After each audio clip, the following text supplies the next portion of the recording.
Hi hello once again welcome to the legend YouTube channel. ಆತ್ಮೀಯ ವಿದ್ಯಾರ್ಥಿಗಳೇ, C E T ಫಲಿತಾಂಶಕ್ಕೆ ಸಂಬಂಧಪಟ್ಟ ಹಾಗೆ ಒಂದು ಲೇಟೆಸ್ಟ್ ಆಗಿರುವಂತಹ ಅಪ್ಡೇಟ್ ಇದೆ. ಇವತ್ತಿನ ನ್ಯೂಸ್ ಪೇಪರ್ ಕೂಡ ನೀವು ನೋಡಿರ್ಬೋದು. ಯಾವ ಒಂದು ರೀಸನಿಗೋಸ್ಕರ KCET ರಿಸಲ್ಟ್ ಡಿಲೇ ಆಗ್ತಿದೆ ಅಂತ ಹೇಳಿ. ಎಸ್, ಈಗ ಅಗ್ರಿ ಪ್ರಾಕ್ಟಿಕಲ್ ಎಕ್ಸಾಮ್ ನಡೀತಿರೋದು ಎಲ್ರಿಗೂ ಗೊತ್ತಿರುವಂತಹ ವಿಚಾರ. ಕೆಲವೊಂದು ವಿದ್ಯಾರ್ಥಿಗಳು ನೀವು ಕೂಡ ಅಟೆಂಡ್ ಮಾಡಿರ್ತೀರ. ಎಲ್ಲ ಕೇಂದ್ರದಲ್ಲೂ ಕೂಡ KCET ಸಂಬಂಧಪಟ್ಟ ಹಾಗೆ ಅಗ್ರಿ ಎಕ್ಸಾಮ್ ಕಂಪ್ಲೀಟ್ ಆಗಿದೆ. ಅದರ ರಿಸಲ್ಟ್ ಕೂಡ ಪ್ರೊವೈಡ್ ಮಾಡಿದ್ದಾರೆ. ಬಟ್ ಒಂದು ಕೇಂದ್ರದಲ್ಲಿ ಮಾತ್ರ ಇನ್ನೂ ಕೂಡ ಎಕ್ಸಾಮ್ ನಡೆದಿಲ್ಲ. ಆ ಒಂದು ಕಾರಣಕ್ಕೆ ಮಾತ್ರ CETಯ ರಿಸಲ್ಟ್ ಏನಾಗ್ತಿದೆ, ಪೋಸ್ಟ್ಪೋನ್ ಆಗ್ತಿದೆ. ಎಸ್, ನೀವಿಲ್ಲಿ ನೋಡ್ತಿದ್ದೀರಾ, ಹಿರಿಯೂರು ಕೇಂದ್ರದಲ್ಲಿ ಅಲ್ಲೇನು ಅಗ್ರಿ ಎಕ್ಸಾಮ್ ನಡಿಬೇಕಾಗಿತ್ತು, ಆ ಒಂದು ಎಕ್ಸಾಮ್ ಡಿಲೇ ಆಗಿದೆ. ಆ್ಯಸ್ ಯೂಶುವಲ್ ಟೈಮ್ ಟೇಬಲ್ ಪ್ರಕಾರ ನೀವು ನೋಡಿದ್ರಿ ಅಂತ ಹೇಳಿದರೆ 26ನೇ ತಾರೀಕು ಅಲ್ಲಿ ಎಕ್ಸಾಮ್ ನಡಿಬೇಕಾಗಿತ್ತು. ಬಟ್ ಕಾರಣಾಂತರಗಳಿಂದ ಅದನ್ನೇನು ಮಾಡಿದ್ದಾರೆ, ಮುಂದೆ ಹಾಕಿದ್ರಿಂದ ಆ ಒಂದು ಎಕ್ಸಾಮ್ನ ಜೂನ್ 1ಕ್ಕೆ ಪೋಸ್ಟ್ಪೋನ್ ಮಾಡಿದ್ದಾರೆ. ಜೂನ್ 1ಕ್ಕೆ ಪೋಸ್ಟ್ಪೋನ್ ಮಾಡಿ ಜೂನ್ 2ಕ್ಕೆ ಆ ಒಂದು ಅಗ್ರಿ ಪ್ರಾಕ್ಟಿಕಲ್ ಎಕ್ಸಾಮ್ನ ರಿಸಲ್ಟ್ ಪ್ರೊವೈಡ್ ಮಾಡ್ತೀವಿ ಅಂತ ಹೇಳಿದ್ದಾರೆ.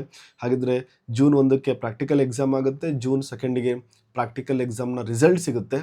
ಅದಾದ ನಂತರ KCET ಫಲಿತಾಂಶವನ್ನು ಪ್ರಕಟಿಸ್ತಾರೆ. ಹಾಗಿದ್ರೆ ಯಾವಾಗ ಆಗಬಹುದು? ಎಸ್, ಇವತ್ತಿನ ಮಾಹಿತಿಯ ಪ್ರಕಾರ ಈ ವಾರದ ಅಂತ್ಯ ಅಂದರೆ ಜೂನ್ ಮೊದಲನೇ ವಾರದ ಅಂತ್ಯಕ್ಕೆ ಅವರೇನು ಮಾಡಬಹುದು, KCETಯ ಫಲಿತಾಂಶವನ್ನು ಪ್ರೊವೈಡ್ ಮಾಡ್ಬೋದು. ಇನ್ನು ನಿಮಗಿಲ್ಲಿ ಇನ್ನೊಂದು ಆಪ್ಷನ್ ಇದೆ. ಏನಾದರೂ ಅವರು ಅಗ್ರಿ ಕೋಟಾ ಬಿಟ್ಟು ರಿಮೈನಿಂಗ್ ಎಲ್ಲವನ್ನೂ ಕೂಡ ಎಲ್ಲ ಬ್ರಾಂಚಸ್ ಕೂಡ ರಿಸಲ್ಟ್ ಕೊಡ್ತೀವಿ ಅಂದರೆ ಆದಷ್ಟು ಬೇಗನೆ ಕೊಡುವಂತಹ ಸಾಧ್ಯತೆ ಇರುತ್ತೆ. ಇಲ್ಲ ಒಟ್ಟಿಗೆ ಕೊಟ್ಬಿಟ್ರಾಯಿತು ಅಂದರೆ ಅಗ್ರಿ ಸೇರಿ ಎಲ್ಲವನ್ನೂ ಒಟ್ಟಿಗೆ ರಿಸಲ್ಟ್ ಅನೌನ್ಸ್ ಮಾಡೋಣ ಅಂತ ಡಿಸೈಡ್ ಮಾಡಿದರೆ ಪಕ್ಕಾ CETಯ ರಿಸಲ್ಟ್ ಜೂನ್ ಮೊದಲನೇ ವಾರದ ಅಂತ್ಯಕ್ಕೆ ಅನೌನ್ಸ್ ಆಗುವಂತಹ ಸಾಧ್ಯತೆ ಇರುತ್ತೆ ಅಂತೇಳಿ ಹೇಳಿದ್ದಾರೆ. ಇದಲ್ಲದೆ ಮತ್ತೊಂದು ಇನ್ಫಾರ್ಮೇಷನ್ನ ಕೊಟ್ಟಿದ್ದಾರೆ. ನಮ್ಮ ಸ್ಟೇಟ್ ಸಿಲೆಬಸ್ನ ಬಿಟ್ಟು ಯಾರು ICSE ಮತ್ತು CBSE ವಿದ್ಯಾರ್ಥಿಗಳಿದ್ದಾರೆ ಅವರಿಗೆ ಮಾರ್ಕ್ಸ್ ಎಂಟ್ರಿ ಮಾಡೋದಕ್ಕೆ ಆಪ್ಷನ್ನ ಕೊಟ್ಟಿದ್ದಾರೆ. ಬಟ್ ಇನ್ನೂ ಕೂಡ 5,508 ವಿದ್ಯಾರ್ಥಿಗಳು ಆ ಒಂದು ಮಾರ್ಕ್ಸ್ನ ಎಂಟ್ರಿ ಮಾಡಿಲ್ಲ ಅಂತ ಹೇಳ್ತಾರೆ.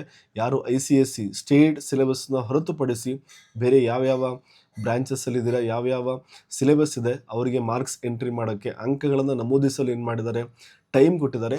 ಅದನ್ನು ಕೂಡ ನೀವೇನು ಮಾಡ್ಬೋದು, ಆ್ಯಡ್ ಮಾಡ್ಬೋದು. ಎಸ್, ಹಾಗಿದ್ದಾಗ ಒಂದು ಮಾತಂತೂ ಕ್ಲಿಯರ್ ಇದೆ, CETಯ ರಿಸಲ್ಟ್ ಜೂನ್ ಮೊದಲನೇ ವಾರದ ಅಂತ್ಯಕ್ಕೆ ಬರುತ್ತೆ. ಸೆಕೆಂಡ್ ಇನ್ಫಾರ್ಮೇಷನ್ ಏನಿದೆ, ಯಾರು ಸ್ಟೇಟ್ ಸಿಲೆಬಸ್ನ ಬಿಟ್ಟು ಬೇರೆ ಯಾವ ಸಿಲೆಬಸ್ನ ಸ್ಟಡಿ ಮಾಡಿದಾರ ಅವರಿಗೆ ಮಾರ್ಕ್ಸ್ ಎಂಟ್ರಿ ಮಾಡೋದಕ್ಕೆ ಟೈಮ್ ಕೊಟ್ಟಿದ್ದಾರೆ. ಅದನ್ನು ಕೂಡ ಆ್ಯಡ್ ಮಾಡಿ. Yes, this is all about this video. We will meet soon next video. ಇದೇ ರೀತಿ ಲೇಟೆಸ್ಟ್ ಆಗಿರುವ ಅಪ್ಡೇಟಿಗೋಸ್ಕರ ಸಬ್ಸ್ಕ್ರೈಬ್ ಆಗೋದನ್ನು ಮರಿಬೇಡಿ. Thank you very much.